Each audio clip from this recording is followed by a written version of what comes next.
All right, everyone. Thanks for hanging in there while we got organized and while Matthew was getting situated at KeyBank Center. Baker Fairburn Hockey Show is live on, what is this, a Tuesday evening? I don't even know what day it is anymore. April 2nd, 2024. My big face on the left, I'm Chris Baker. You can find me on X at Sabres Prospects. My better half, the younger brother I never had, Matthew Fairburn from The Athletic. You can find him on X at Matthew Fairburn. Real quick, as everyone jumps in, I'll get through the formalities. If you could please like this video, subscribe to the channel, hit the notification bell so you know when the Baker Fairburn Hockey Show goes live.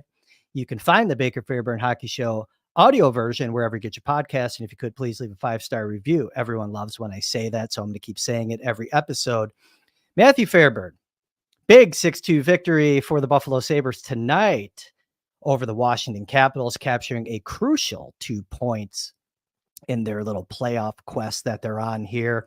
So for now, that TAPS MP3 that I keep referring to, we're going to keep it on hold for now, but it's, we're ready to pull the trigger as the season end is approaching here. But big effort tonight for the team. Zemgus Girgensons gets the Sabres on the board. JJ Peterka gets a pair of goals. Darlene Thompson, Tuck are your scorers. Got the band back together tonight.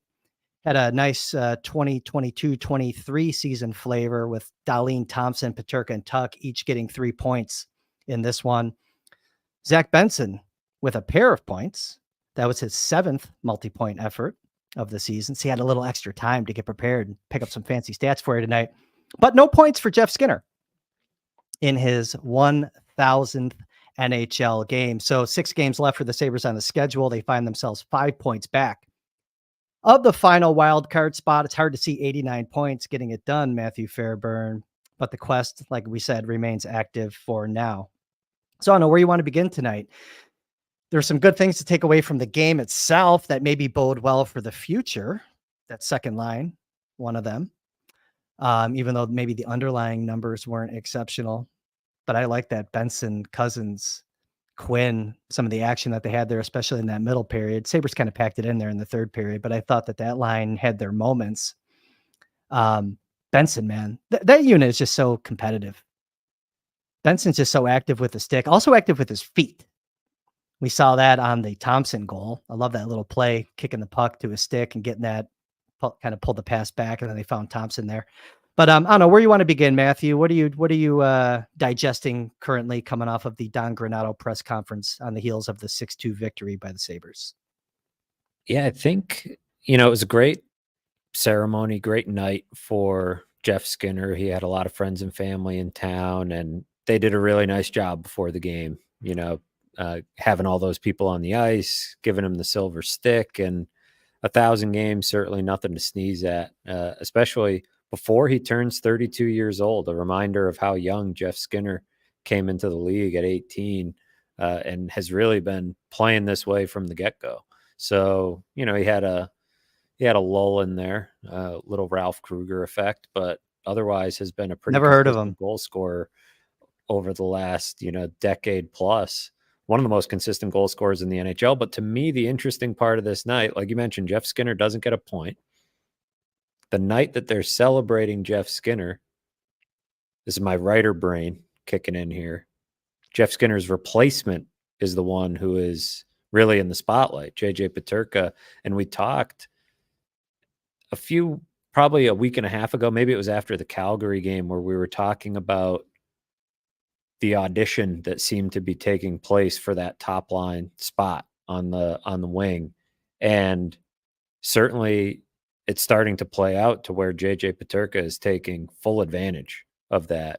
2 more goals tonight, inching closer to the 30 mark. I believe he's at 28 now. 28. And playing exceptionally well with that group. So Skinner almost had to look from afar at the line that was, right? And it's not uncommon probably for a guy in his 1,000th game to be, figuring out where he sits in a lineup, right? Like we saw that earlier in the season with Kyle Okposo celebrating his 1,000th game, as a 4th line player. And that's not quite where Jeff Skinner is in his career, but I do think maybe his future is in that 3rd line role, provided he stays with this Sabres team, because JJ Peterka has wrestled it away from him and doesn't look like he's giving it up anytime soon, certainly not for the rest of this season. And then it's a matter of how well can he play to convince the Sabres that they don't need to go outside and find another left winger. Yeah, that's going to be, I think, the big offseason topic is going to be the Skinner situation. 3 years left on the contract at a 9 million, not billion. He'd be feels like it sometimes. It does actually, yeah. But I think the salaries are what 10, 7, and 5 over the next 3 seasons. But he has that obviously that no move clause as well. It's going to be kind of challenging. I can see him being useful in that third line role and playing some matchups. You know, as long as you get a centerman that can get him the puck. You know, it's kind of tricky, right? Because even though he scored a lot of goals, I don't consider Jeff Skinner a shoot first guy. And so it adds another layer of complexity, I think, to the discussion. But needless to say, you know, his last 10 games, he's only scored once, Skinner has, in one of the last 10 games. Granted, it was a hat trick against Seattle. But, you know, the usage is declining. The goals, the production's declining. It's going to be a hot topic this offseason. I mean, I don't even know where to go with this right now. It's probably too early, but to your point though, I mean, Peterka has taken that job and he's running with it up top with Thompson and Tuck. Tuck was a beast tonight, by the way. I thought Tuck was fantastic. And there were some commenters also, I think, agreeing with that.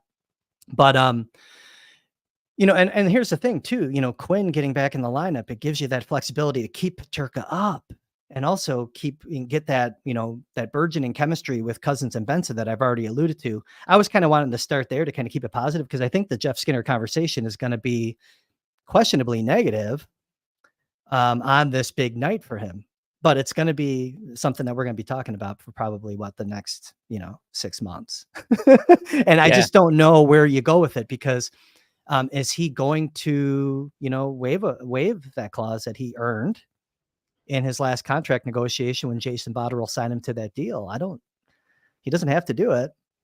And it's not like, look, I mean, he's got 24 on the year. It's not like he's not scoring this season, even though it seems to have dried up lately. But I mean, is Peyton Krebs the answer for him to play center? I mean, tonight he was with Krebs and Rusek. No Jordan Greenway in the lineup tonight. I mean, I don't know where to go with the Skinner conversation just yet. But to your point, 1,000 games is such a milestone. I don't know when we're going to see another Sabres player hit 1,000 games. Team's so damn young. Yeah, we saw 2 this year.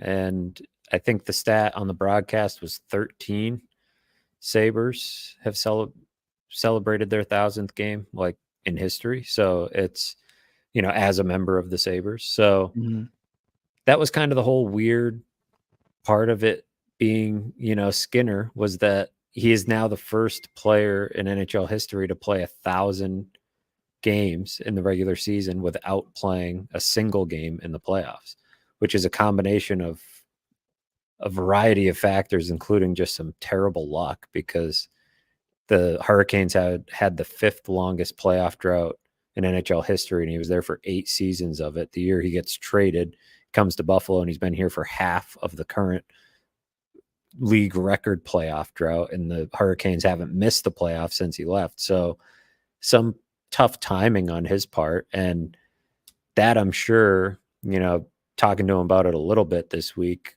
it weighs on him a little bit. It weighs on him more when you hit 1,000 games, not because you're the only player to ever hit 1,000 games without getting to the playoffs, but because it's like, damn, I'm at 1,000 games. That's a lot of games.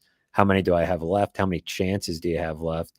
And really, this game tonight is a reminder, and what's going on around the Eastern Conference is a reminder of the missed opportunity that this season is becoming, because the rest of the Eastern Conference wildcard race is not impressive. You mentioned 89 points. Probably isn't going to get it done, but it might. I don't know, man. I don't know that the Sabres are going to get to 89 points because they got to win them all. They got to win them all. But the crazy thing is that 89 might get it done. That's how poorly some of these teams are playing.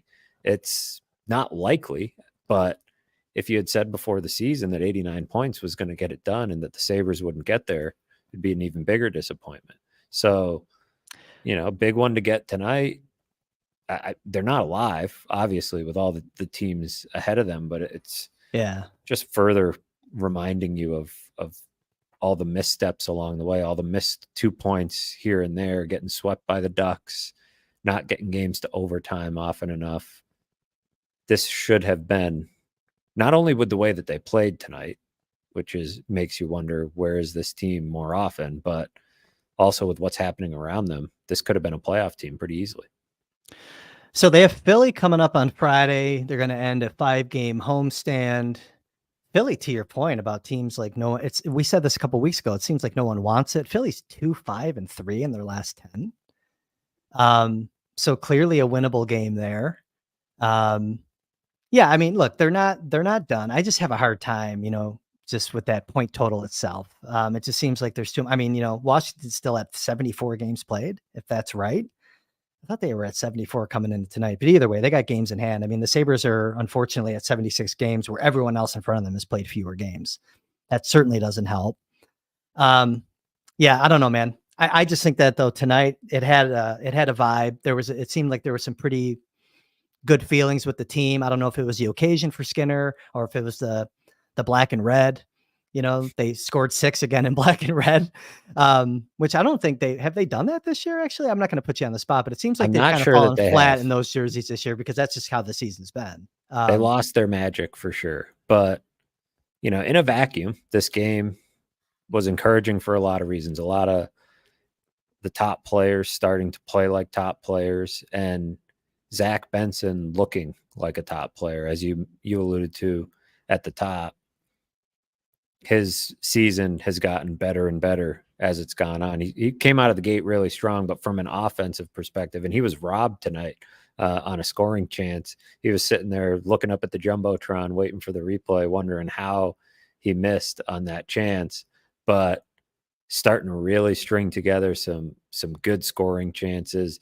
He already had the built-in part of his game, the responsibility all over the ice and making the right decisions and winning battles, all the things that usually take 18-year-olds a long time to learn. He's had a lot of that all along. Now you're seeing the offense come in, and that's sort of what no game is a waste for a team like the Sabres, who are in major evaluation mode with some big time decisions ahead, to see what different combinations look like, to see what different players look like in bigger roles, different, spots. Zach Benson on the power play, Peterka with more power play time. All of these things, you have this window of time to evaluate. And so, whether they're in the race, whether they're not, clearly it's a complete pipe dream. I think it's less than 1% chance, but that doesn't mean that there's not little things that they can learn along the way, because they're playing all these teams that are in the race, right? They're playing Washington, they're playing Philly, they play Washington again, they play Detroit. So at least you're playing against teams that are battling for something, and they, can feel some of that and see some of that. And Jack Quinn starting to turn a corner conditioning wise, it seemed like tonight, and setting up plays all over the place. So curious to see how these last few games unfold, because it's been such an up and down, right? We haven't even really we haven't spoken since Saturday, which was, a different kind of mess for this team. So this was a good way to get the taste out of their mouth from Saturday and start to, see what the future could look like a little bit. I guess, so to tie some things together and kind of bring it back to Skinner for a minute, and you mentioned evaluation mode, I guess just settle in with me here for a second. So say things kind of stay similar right now in your top 6, okay, going into next season. Peterka, they feel really good about him with Thompson and Tuck. You have this Benson, Cousins, Quinn thing where, say, the rest of their 6 games here and maybe beyond, to your point, you never know, but at least we know they're going to have 6. Say they're giving you pretty good confidence in like a top 6 core, and you have Jeff Skinner now on your third line, like he's been for the past handful of games. What do you think the evaluation of Peyton Krebs is looking like right now in that third line center spot? Is he showing encouragement to you in your eye from up top watching these games, or is that the head of the shopping list here? Is that 3C spot at a slightly less price tag than what you were going to have to pay Casey Middlestat? It's still at the top of my list right now, and we'd been waiting to see Peyton Krebs in this type of role. Now, granted, Rusek is not, much different than the line mates he was playing with before, but Skinner is, right? Skinner is a goal scorer, a prolific goal scorer, one of the most prolific goal scorers of the last decade in the league, consistent year after year, regardless of his line mates. And could be dangerous in that role. Could be In with that the third right line center, matchup spot, especially on home ice. But really hasn't been.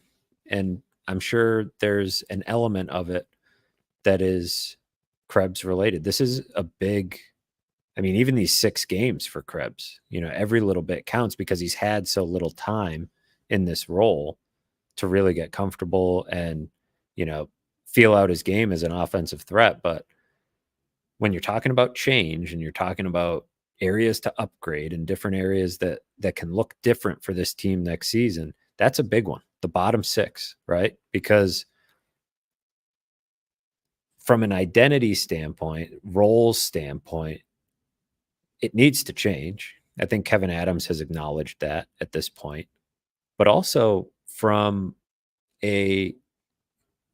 just a realistic addition standpoint, those are the types of guys you can find in unrestricted free agency or via trades, right? That aren't necessarily going to have a no move clause or going to have a ton of options on the open market. You're looking for specific types of players that fill a certain role and can be had maybe a little bit cheaper, or maybe you can beat another team, and convince a guy to come to Buffalo. And right now, for me, Peyton Krebs hasn't cemented himself in any role. Maybe, your 4th line center, because he's shown that he can be decent at that. But, they're going to have to look at some trade options too, because as we've talked about, unrestricted free agency is tough for them with where they've been for the last 13 years and where Buffalo sits on the destination, rankings, close to the bottom for a lot of players in the league. So trades have to factor into the equation. And Peyton Krebs is one of your they have a ton of assets. So he's not your most attractive asset, but in terms of the balance of attractive asset and player you're willing to move, he fits into a sweet spot, it feels like, because they haven't found a consistent role for him. He still probably has some value around the league as a 1st round pick and someone with the pedigree that he came into the league with. So, and the on ice results, right? He's been a decent NHL player. He just hasn't scored. So if you're looking to make some change, that's a spot that you can do it, because we can sit here and talk about Jeff Skinner and the idea of buying him out and eating those cap hits or retaining a bunch of that salary just to get him off your books. But the fact of the matter is, he can contribute in the right role to your lineup. Is he going to give you $9 million worth of production? No. I looked it up tonight. He's the 561st most efficient player from a cost per point standpoint this season, according to Cap Friendly, costing $200,000 a point, which is not great, but less than savory. Right. Exactly. JJ Peterka, meanwhile, 7th on that list, costing just over 17 grand a point. Pretty that's good. Going to end soon. And not bad. No, well, yeah, he's coming up on it. But point being, you're removing Skinner from your lineup at what cost, right? You probably have to attach a high draft pick to even move the contract off your books. And then you're looking for somebody who can score in that spot. So that's where it doesn't feel like the most realistic change that they could make. Krebs is a lot easier, or, letting some of these players walk that are free agents, kind of no brainer with Olofsson. Eric Robinson maybe walks, and, Jost's spot will be open. Gergenson's will be a hot topic of debate, but there's other ways to change out your forward group than just eating a huge cap number on Skinner to not play for you, especially if he can still score 25 goals. I don't see that happening. I just don't get a feeling that that's what they're looking to do from a dollars perspective, but also from the lineup perspective, honestly. Guys in the room like him. I think he could be a piece that, in injury, you can always move him back up if he doesn't lose a step. I mean, let's not lose sight of the fact that there are always injuries. We always talk about these perfect world scenarios. Having a full healthy team is a luxury, but it's also like an exception. Doesn't happen very often. So I think that spare part thing is important. He does check the box as a veteran, and the Sabres just seemingly are going to keep. There's a feeling that they're going to just keep getting younger, though, too, with all the talent that they have coming up. Which, by the way, at the right time, as these young players assert themselves on entry level contracts, maybe it becomes more realistic and more fiscally rational for them to move and eat some salary and move them then, and try to talk them into moving that contract then, if they can move them to a contender that wants them. Probably not this offseason. I think that's kind of where we're going. So to kind of bring it back to Krebs, I know there's people that don't even think he's an NHL player. I'm not buying that. He's too young. A lot of runway left for him to just figure it out. A lot of talent there. To your point, you mentioned the pedigree. It just might not be here because of the role and because of some of the bodies at a similar age ahead of him, both developmentally and just from a production standpoint, based on opportunities they've been given, but also earned. Zach Benson came in and earned that spot ahead of Peyton Krebs. I'll also mention Peterka has, Quinn has, Cousins has. You mentioned the guys ahead of him, but the other thing that makes this a tricky spot is the guys behind him, right? At what point do Matt Savoy, Noah Ostlund, Yuri Kulik catch Peyton Krebs? Now they do different things, right? You're talking about Peyton Krebs can fill your fourth line center spot. But don't you want a little something different there? I know I do. I mean, I totally do. Yeah. Some more veteran presence, some more. Krebs is willing to play physical. He just doesn't have the man strength yet to always, hit the same way that, some heavier players in the bottom six could for you. So he'll be a name to watch among many, by the way, that this summer. It's why I bring up the point about these last few games being an evaluation for the team, for us, as we're sitting here figuring out what we're trying to forecast with where this team could go. Ton of contracts that are either eligible for an extension or hitting RFA, that you have this long runway for a long time when you have a young team, and it's get everybody playing time, give everybody ice and opportunity and watch them grow. Now it's about results. It's about wins, and you have to decide who's in, who's out, what makes sense long term. Peterka's up for an extension this summer, or eligible for one. Quinn is eligible for one. Luukkonen's RFA. Yoki Haryu's RFA. Peyton Krebs is RFA. So that's just a few of them. And those are big pieces, guys that have played big roles on this team. Byram is up for, would be eligible for an extension on his contract. So a lot of moving pieces to how they want this thing to go, which is why, the results on the ice this year should add even more urgency and really ramp up the pressure on Kevin Adams with all these decisions to make. Yeah, Krebs, I'm right now, I think for me, he's in that stack as definitely a trade chip, whether it's a sweetener, or just move him out for someone, a player at a similar point in his development.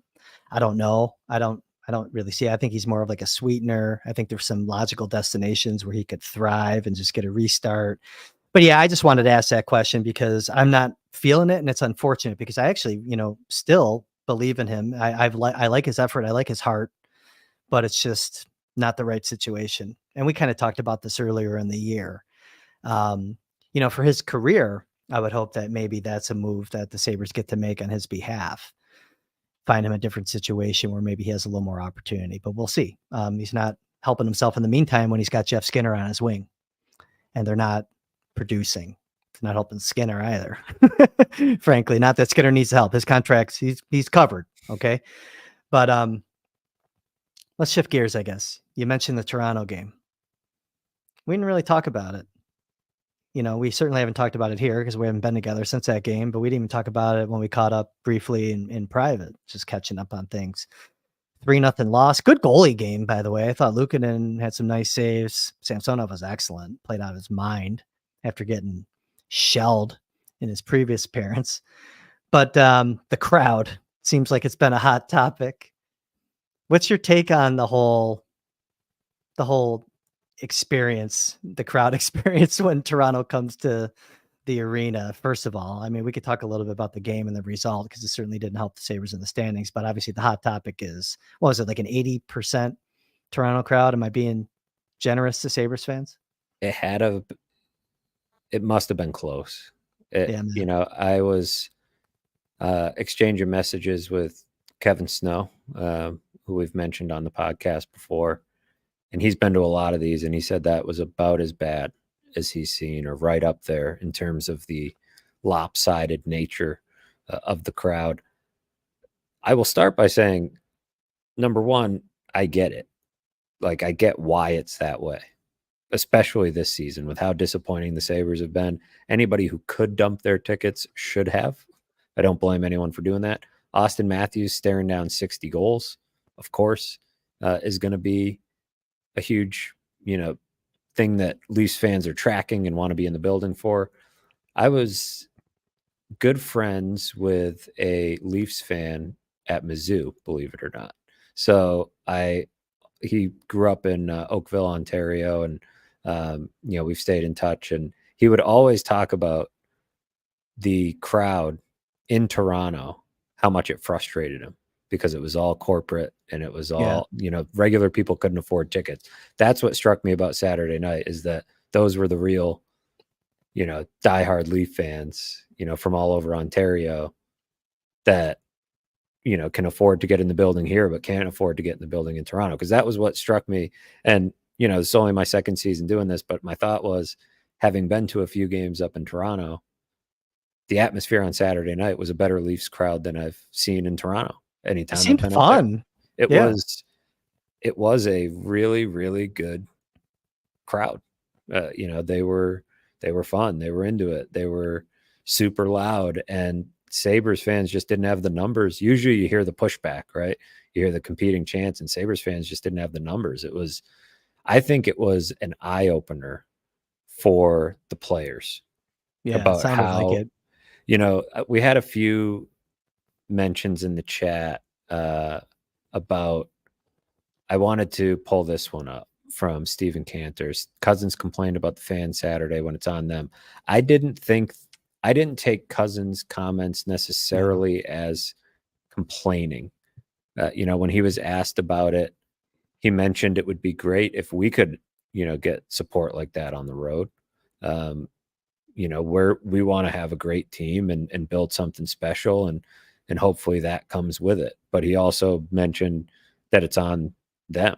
They have to earn it. And it was almost a shell-shocked type of response from him and Alex Tuck, just to realize the depths to which this has sunk, to the point where it's 80% the other team's fans, and they certainly have complained a little bit about the booze this year. Cousins has done that, and Alex Tuck has done that, but I didn't find them on Saturday in a complaining mode. I found them more just stunned.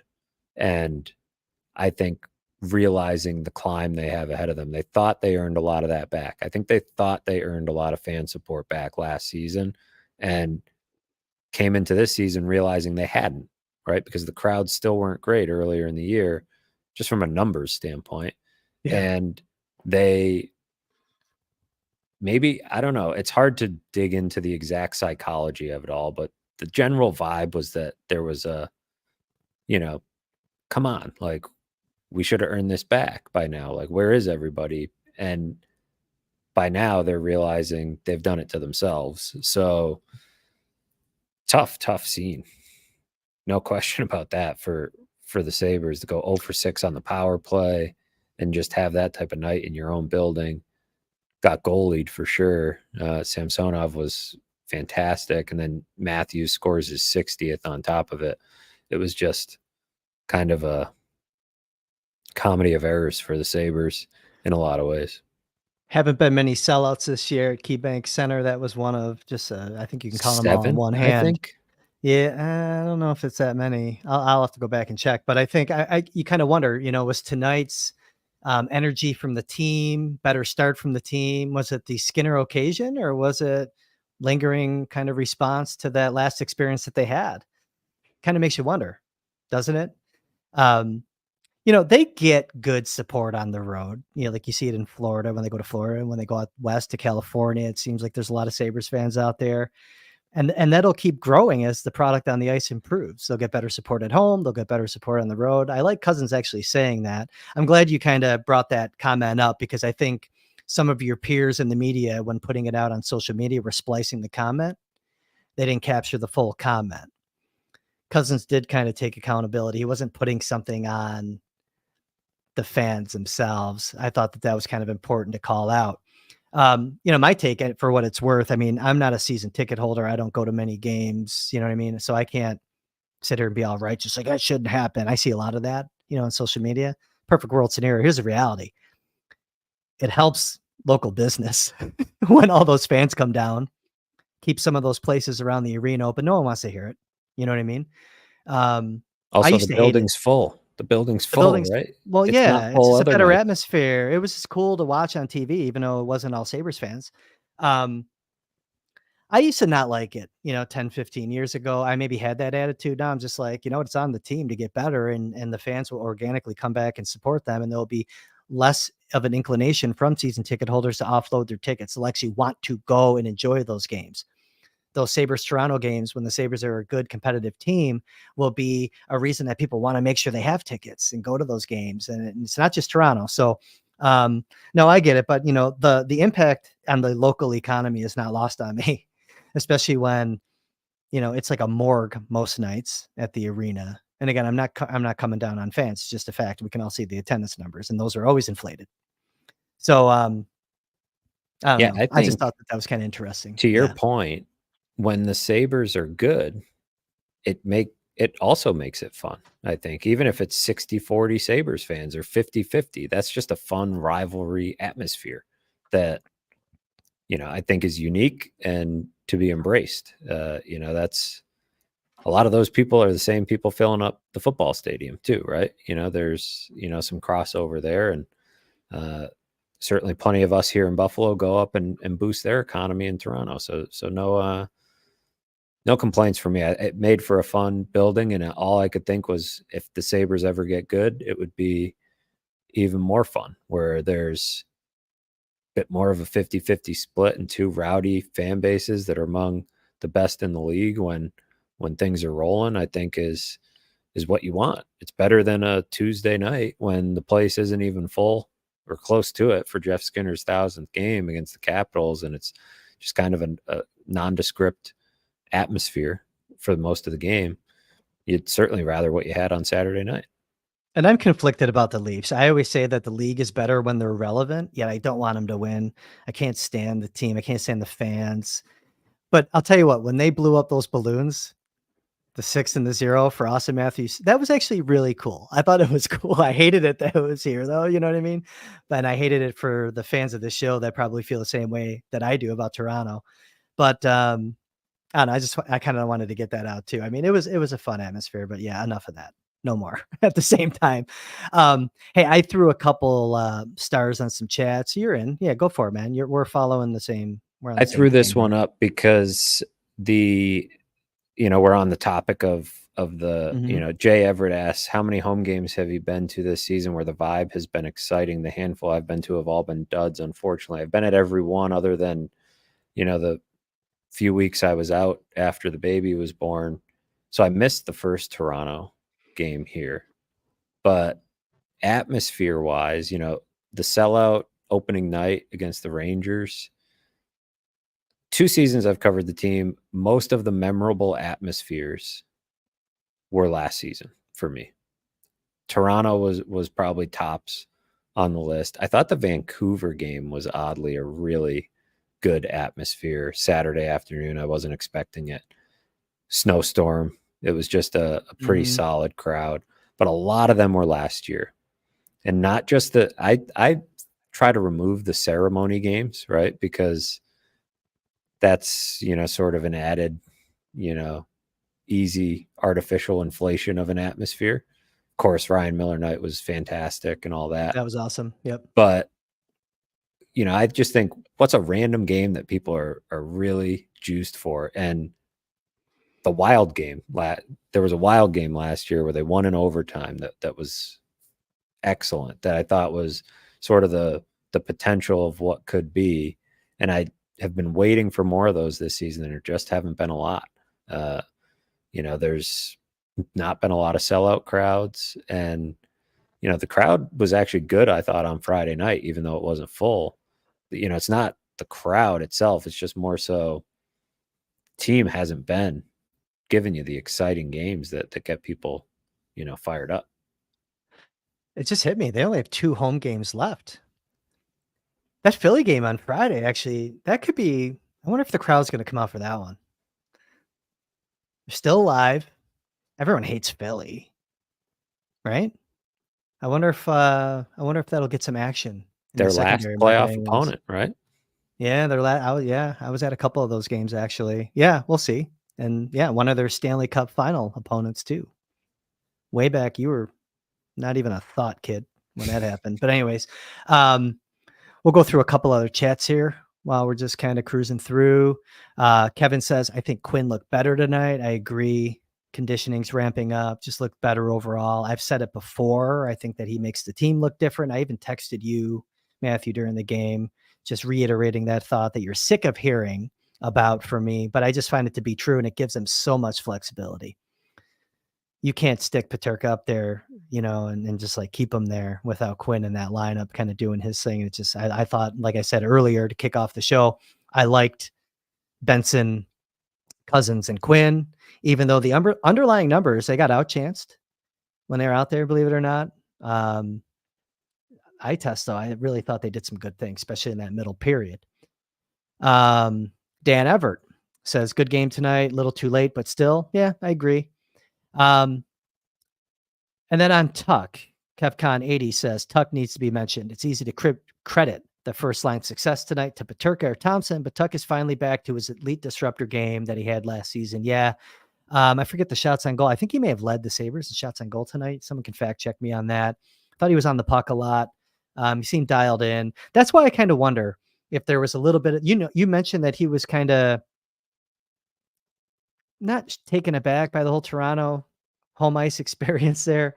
But I wonder if there's a correlation to the effort that you got from these guys tonight coming off that game, and it wasn't just all the Skinner ceremony. Actually, I'm the more I think about it, I think that's as competitors, that's maybe what was a big driver to tonight's resounding 6-2 victory. I don't know if you agree. Got to with be that. almost more eye-opening to see that crowd than it is even to get booed by your own fans, right? Because you see how far it's fallen and how big the gap is, between you and the Leafs, just from the way your fans, feel about the game and the way Leafs fans felt about the game. So that should have been a wake-up call among many this season, but maybe it was enough to get them a little extra motivated for this one, to, especially like you said, not a lot of these home games left to show the crowd and try to give them a little something to feel good about heading into the summer. I'm going to go back to Jay Everett here for a second. We don't have to answer this, but I just want to address it. So off season, if you could trade for any current NHL player, someone you could see Kevin Adams being able to trade for, mind you, and be willing to pay the cost, who would be your first choice? This is one of the things that Matthew and I talked about. As far as teeing up for the offseason, there's going to be some ideas that we're going to throw out there, realistic trades. There's also going to be some kind of pie in the sky scenarios that I think would be fun to talk about in the offseason. Matthew knows exactly where I'm going. I'm not going to spoil it. And my only spoiler or hint will be, some of you will be shocked, and I'm being sarcastic. If you've been paying attention to my Twitter feed over the past few years, I have an affinity for a certain type of player, so you won't be surprised at what the outcome of that will be when we get to that. So Jay Effort, not sidestepping it right now, but it's something that we have planned to get to in a little bit more of an off-season exercise, if that's okay with you. And Jay Effort, is Jay Effort the one who, yes, Jay Effort put that comment in there in the comment on our March 24th show video. A lot of questions in there. We will sprinkle those in to the discussion. One of them was on Jeff Skinner that he asked about. We already got to that. So Jay Everett, just so you know, I do have that kind of cut and pasted into a document that I use as kind of a talk track for the show. We'll get to a lot of those here. Not all tonight, but as we go through the next couple episodes, if that's cool with you. And I love that comment though. I love the questions, very insightful. And it's good fodder for what we're going to talk about here in the next few episodes. People are talking about the eclipse in the comments. I got to get my glasses. Yes, that's right. Yeah, the Fairburn children need their glasses as well. Let's protect their eyes. Anything else that you're seeing in the comments? There's a lot in here to get to. I've got this one from our Krebs discussion, and I think I agree with Brian Cummings on this point, that Krebs has more value as a trade chip than he does as a fourth line center. And right now, that's what he is, right? He's your third line center at the moment, but not necessarily playing to that level that you'd like to see. You know, maybe Casey Middlestat and his career arc gives you reason to hit the pause button and be a little bit more patient with Peyton Krebs. But banking on him as your third line center next season feels risky to me. It just feels like in a make or break type of season for this regime, that's a roll of the dice that you need to insulate the lineup better than that. And maybe he sticks around and you make him earn that and steal that ice time from somebody, but just letting him have that spot because of no outside competition feels like a risk. That third line center spot is the prime spot in the lineup to get that, to check those boxes that I'm looking for. Like I said, get that veteran that has some playoff experience at the middle of the lineup. It's a perfect spot to do that with the centerman. And here's the thing, you can still go big game hunting up top in the offseason, get another top six winger. And then all of a sudden I know it sounds crazy right now, but you could theoretically say Paterka just keeps going, cruising. Say you had a Skinner and Puck wing as like your third line matchup, or you can even make him your second and make that Cousins, Benson, Quinn your third if you want to number the lines. Get that centerman in there that just plays hard nose, straight line down the middle. That's that veteran, like I said, that checks those boxes. You can still do both. But that third line centerman itself, it's going to be critical, I think, to get some experience there, really competent to a hard nose. There's going to be guys that we're going to be talking about. Some we've already mentioned leading up to the deadline that I think would be on the table. But there's other guys too. You can start creating. Here's the thing though. When you start talking about that identity in your bottom six that Kevin Adams talks about, to me, a part of that identity then becomes actually Cousins as your third centerman with Benson and Quinn. And that's just crazy, right? Like you're almost, you know where I'm going with this? Like you might have three scoring lines in. Is that what Kevin Adams wants? Or does he want a little more grit, attitude, speed, straight up at the expense of offense? That's going to be another thing to consider here in a fun team building exercise, because it could also mean more guys move out, some that maybe we're not even targeting to be moving out yet. We're talking about the easy ones right now. Krebs, yeah, that is, you know what I'm saying? That's what becomes, if you can zoom out and take the big view of this team, it is a fun and interesting team building puzzle and exercise definitely over the next few months. I think one of the most interesting teams in hockey in terms of how they're going to handle what goes on. And yes, this season has been a massive disappointment, but when you look just big picture at what they're doing, what they could do, where they could go, I think the reason people have such angst is because they probably recognize the magnitude of some of these offseason decisions, how they could shape a promising future into a successful team, or it could go the other way with some wrong moves. And there's probably a bit of angst over the guys who are steering the ship, right, and making these decisions. Yeah. But it's all been building up, it feels like, to this point where you have to make hard decisions on some players and gutsy moves. And see what you can turn this team into. The Middlestat trade was just the first piece of it. And now, it's figuring out who plays with who on defense, you mentioned these lines, if you can have Cousins as your third line center, if things start going real well, all sorts of different things that could happen. And it starts really this summer, because the inaction over the last 2 summers is only excusable if it's followed by some decisive moves at this crucial touch point for the team.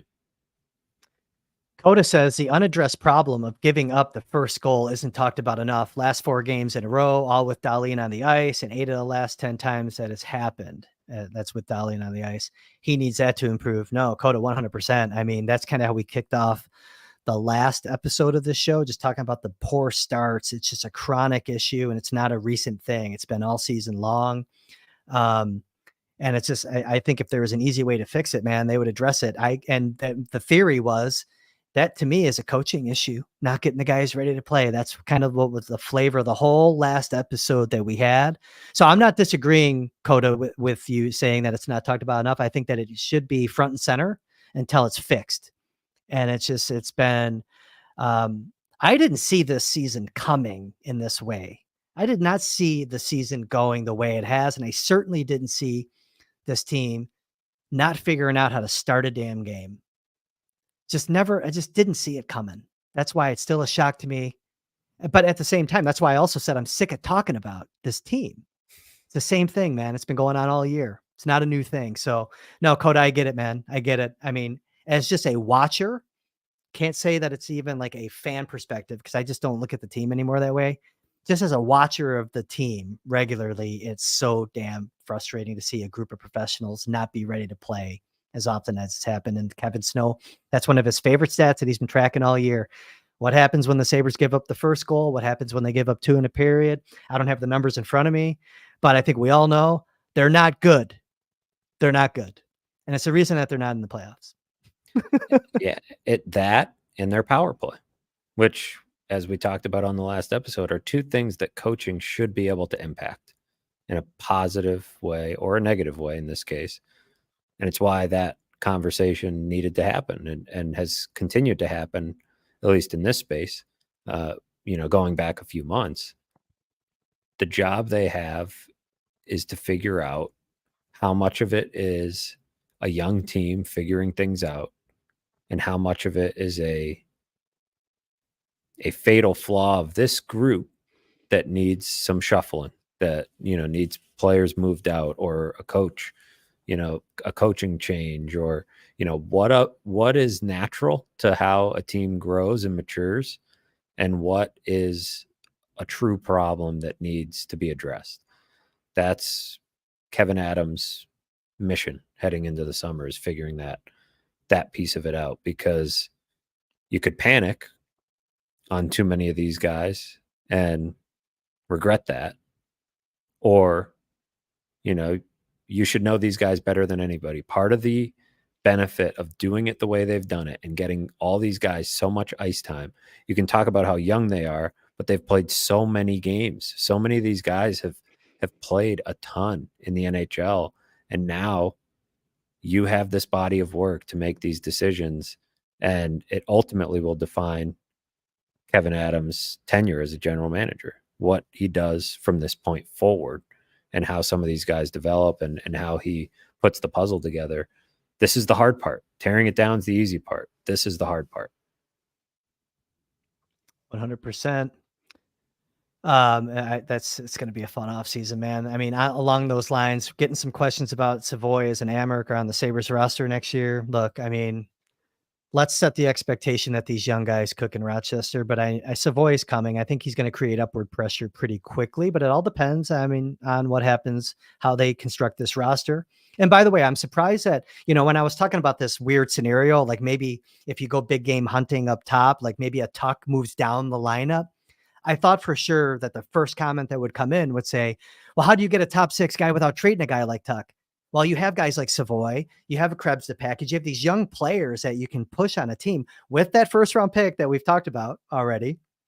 like that could be in play, should be in play. There's a lot of different ways to go out and get that asset that you might be looking for. But yes, it could also come by Kevin Adams just having to suck it up and trading a guy that he really likes that we haven't even talked about yet. Matthew knows one of my wild ones that we're not going to get to tonight. I have a crazy one. It ties into my target. I think it makes perfect sense, and I would do it in a heartbeat, by the way, but future episode. So make sure you subscribe to the channel. And by the way, while you're here, like this video. Also, along the lines again, how do you fit Kulik in, or Rosane or Savoy? Rosane, I've mentioned it in recent episodes. I think he's going to be a third line NHL player. Whether or not it's here in Buffalo remains to be seen. But Kulik and Savoy are, second line PP1 type of talents when the current guys start slowing down. Alex Tuch, I'm going to bring it back to him also. The tread on the tire with Tuch, I keep an eye on. And there's always, we saw it already, a middle point in this season. I think it was late November, December, started missing some games. Those injuries, I think with Tuch are real. And you just hope that they don't keep becoming more of an issue as he goes. Still a young guy, not old by any means, but he's, for whatever reason, just taking a beating in his young career. And, those young guys will get their opportunities. If they don't make the team out of camp, they will be guys that get called up. I mean, but it's so hard to say. I get asked that question a lot about the prospects. Like, when do you see this guy coming up in the NHL? I can kind of give you an idea of when we think he'll be ready to, but so much is dependent on what happens ahead of them with the veterans and how they shop and add and build their lineup. It's so hard to tell right now. This season isn't even over yet. I don't know if you have thoughts on that, Matthew, but these are all things that we're going to talk about. Yeah, it's a all different we're going to talk phase of their rebuild where these guys don't just get thrown in, right? There's not spots. Talking to Seth Appert a couple weeks ago, that's what he's really tried to stress to Kulik and Roseanne. To your point, Roseanne's probably a third line player, right? And to an extent, if Kulik is going to get called up for spot duty and be useful, he would need to be trusted in a similar type of role, in the sense of the way Appert always stresses it to them is you're not taking Tage's job, right? You're not taking Dylan Cousins' job just yet, Alex Tuch's job. These jobs are taken. So find another way to make yourself useful while, and that's where you've seen some of the scoring slumps and some of the growing pains from those guys. But I think I'm not counting on more than one of those guys being up for good next year. And even that, feels like not a lock, given that what we're talking about the need to add from the outside and how big a year it is organizationally. It's hard to get younger, right? You can't be afraid to keep those guys hungry, keep them down. You can't be afraid to keep those guys down. Like, I think moving forward, an expectation for all these guys is like their entry-level contract is going to be spent on the farm. If they overachieve, great. But I think that's kind of where you got to go at this point, even for these first round guys. And I know it's hard. Look, they're going to get their signing bonus every year and their AHL salary. They're going to get plenty of money. But you can't be afraid, because that happens a lot. They're like, oh, this guy's going to get frustrated being in this organization, not getting a look. No, they're going to get looks here and there, but like that shouldn't be the expectation. There shouldn't be this entitlement. And if a guy's like really pushing, he wants it, he thinks he's better than he is, and he's not the right player for this organization, probably. But you can't be afraid to set the expectations, because frankly, that's how it used to be. It's the same thing with first round quarterbacks in the NFL. Those guys used to hold clipboards, man. Now they get thrown in there, and their careers get ruined really fast in the NFL, by the way, the quarterbacks. You covered it. I don't know. Maybe I'm talking out of my ass, but I don't think I am. And it used to be that way, where you properly develop guys. And the Detroit Red Wings, by the way, people will say, oh, they're not the model. Bullshit. They were the model for a long time, and they kept their guys down as long as they could. You didn't see rookies come up in that when they were winning their cups, 22, 23. You can do that here if you build it the right way and you start winning up top. Keep those guys hungry. It's okay. Right. Make them knock down the door. Right. Mm-hmm. I think there has been, it is a tricky balance, because there has been such an expectation set because of where they were. I don't even know if you lump this into culture or what, but Devin Levi gets handed the job out of camp, right? Doesn't even go to rookie camp. Owen Power, I believe, was not at rookie camp in 2022, right?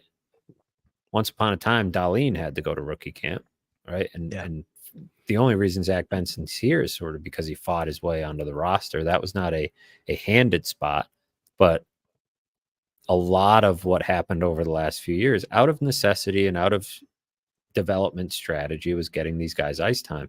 So a lot of them were just handed it. Owen Power out of the gate. Here you go. It's all yours, and Jack Quinn, JJ Paterka, just these big roles. Dylan Cousins, right away into this big role. And those roles aren't there anymore. So now those, I think there's just communication that needs to happen. I think that's why Seth Appert's a valuable asset to the organization in Rochester, because he does connect with his players so well. And I'm sure Yuri Kulik sits there and wonders, JJ got here in this amount of time. I'm scoring the same amount of goals he scored. Why am I not there? But the spot's not there anymore. The team's not in that spot where they're in the bottom 10 in the league and just happy to be improving. It's now about the playoffs, and it's about winning hockey games. And you need to be the type of player that helps the team do that. And I think it's an excellent thing if you can create competition in your organization, top to bottom, that makes those guys in the AHL hungry and makes some of those guys in the NHL uncomfortable. Every position. Yeah. No problem with that whatsoever. And probably just makes the payoff even better when they do get to the NHL. There's way more instances that you can point to of guys that were rushed too soon than there are of guys that stayed down too long. Could argue that's why we're talking about Krebs the way we are right now, by the way. And yeah, Kulik, man, that's a great, and by the way, this doesn't change the fact, a week ago, I was saying, hey, Savoy's coming, and he is. Doesn't change that. The fact that he's still coming, he's going to come quick too. Okay. At the same time, he's going to push pressure upward when he gets in the organization. I truly believe that. Kulik, he went through this crazy scoring slump this year, but you know what? He's a better player this year. He's a better overall player this year. So he's not, now it's all about being consistent. So he still has some things to do. And I think they're going to talk to him about that, keep him down. But I think that training camp already, regardless of what they do in the offseason, these young guys are going to make even training camp really interesting. And again, it's what are you talking about, Baker? It's 5.5 months away. I know. It's crazy though. It's going to come here before you know it. Chat's still hopping here. There was one here. James makes a good point. They are still in the bottom 10, but in theory, they're trying to win now, right? Yeah. Before, winning was sort of an afterthought, and now they are, last couple seasons, really, really trying to do it. Getting some questions about defense. We kind of talked about this briefly on the trade deadline episode when we talked about the acquisition of Bowen Byram. Jay Everett says, tying it into the offseason plans conversation, do the Sabres have trade assets on defense you can see potentially being moved now that Byram is here? I'm actually going to say no on that just yet. They have, first of all, they have plenty of assets. Not any that I can see potentially being moved. And that includes Samuelson. We're going to have that conversation also in the offseason. I don't like the drop off right now on the depth chart between the guys that are in Buffalo and, you have Ryan Johnson down in Rochester. Once Johnson's up next year, maybe you have your 7 guys already next year. We have to figure out what the story is with Yoki Haru. Is he going to be a guy that's in this Peyton Krebs pile of players that maybe you're trying to figure out how they fit in that puzzle? I don't know. What's your take on this? I don't know if they have any that I can see potentially being moved with Byram here. I still think they're trying to figure out how everyone fits together. Yeah, I think Yoki Haru is probably the name to watch in that regard, but I don't mind Yoki Haru and how he fits into the puzzle. I can see him growing into that type of, would you like maybe a meaner, tougher defenseman in that spot? Maybe. I could see that. But, you know, he's taken some steps. So kind of different, similar boat, but different conversation to me than Peyton Krebs, because I can see his role pretty clearly. It's a matter of, I guess, what his value would be, because as a right shot defenseman who's young, sort of entering his prime, certainly not a bad asset to move. So when we were talking at the trade deadline, we did say, look, you're feeling better about D when Byram was acquired. And then there is that like one little tweak, maybe if there's an element that you could add, maybe you just kind of refine it a little bit with the addition of one element. And I like Neil Kennington's comment here, need more grit on D. You need more grit all over the lineup, except for goaltending. You need more grit on D. Go get UFA Pesci or Josh Brown, Arizona, and let Yoki Haru and Bryson go. Josh Brown, compelling. And I'll just say that. So I get where Neil's going with that. I like the comment because that's the element that I would probably add. And again, you have to budget for Matthias Samuelsson missing 18 games a season too, and, so again, it's going to be crazy. It's going to be a crazy off season. Anything else in the chat here? We're already over an hour, believe it or not. It's 11:30. I don't care about the time actually right now. I have an early morning meeting, but it's one I can sleep through. Just kidding, boss, if you're watching. Anything else in the chat that you saw? Brian Cummings kind of agrees when I said that I'm tired. I'll just throw this up. Cummings, loyal chatter here. It's not just you, Bags. I'm tired too. I know better than to treat an 82-game hockey season like a 17-game football season, but beating the same dead horse for 7 months. Hurry, summer. Yeah, I'll just leave it at that. I agree with everything Brian Cummings just said there. You got anything else, Matthew? I have some things, written down, but we're already in an hour, and I think that we can, we already have an agenda for the next time you and I get together. Got to keep some meat on the bone. It's going to be a long off season. Yeah, there's plenty of meat on the bone. I'm trying to. There's so many things I want to talk about. Like some of the things that we talk about on the phone, I just want to talk about here, but I'm not ready to go there yet. Couple housekeeping issues, I guess. Viljami Marjala, Sabres prospect. His season ended over the weekend. I mentioned him last week. He is going to be taking a run at playing for Team Finland at the World Championship. So he's going to be in their camp. They're opening up this weekend in Latvia. Now, keep in mind, as teams get eliminated from the NHL, the likelihood of Marjala making that Team Finland for the Worlds becomes harder, but he's there, and it's a good sign for a young player to be thrown into that bucket right now of guys that they're looking at. And do I go there with the goalie prospect news? Or should I wait on that? I don't know. I have an idea of where Topias Leinen's going to be playing next year. He has a job. I'm not going to say where yet. I want to confirm it, but I think that one's locked up, so he's good to go. He'll be in Europe next year. We'll leave it at that. I think that's it. You feeling pretty good, Matthew? You got to get home. We'll get you on the road. Good session. Yeah, not bad. Not bad. Sorry for the late start, everyone. That's not on me this time, actually, nor is it on Matthew. It's on the system. I think with the Jeff Skinner ceremony, things were delayed post-game.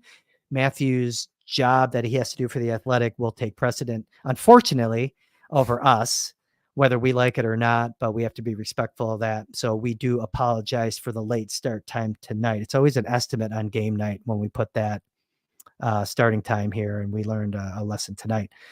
All right, Matthew, I'm going to get you on the road. Thanks for hopping in. Thanks for getting in that elevator quickly. Appreciate that as always. And thanks to the chat for popping in here. 6 games left. You'll see us a few more times for the end of the season, and then the rubber will meet the road on a lot of these little breadcrumbs that we've been laying here the past few weeks on these episodes of the Baker Fairburn Hockey Show. Getting late. I better get to bed. For Matthew Fairburn from The Athletic, you can find him at theathletic.com. I need to do a better job of plugging your stuff. Subscribe to The Athletic. There's always a deal going on. I don't know what the deal is right now, Matthew. I don't know if you know what the deal is. If you want to plug it real quick. It's $1 a month. I think we're still having our flash sale. Come on, man. Yeah, come on. Get in there. Get in there for $1 a month. Read all of Matthew's stuff. You can read all the great writers at The Athletic. I don't even get paid for saying that. No plugola, no payola, although I want to see a little from them. For the production crew out my truck in the driveway here, who still hasn't got new servers yet. I had another computer issue over the weekend. I'm pissed about brand new computer. Can't keep up with all this hockey. I'm Chris Baker. Thanks for hopping in. We'll see you again very soon.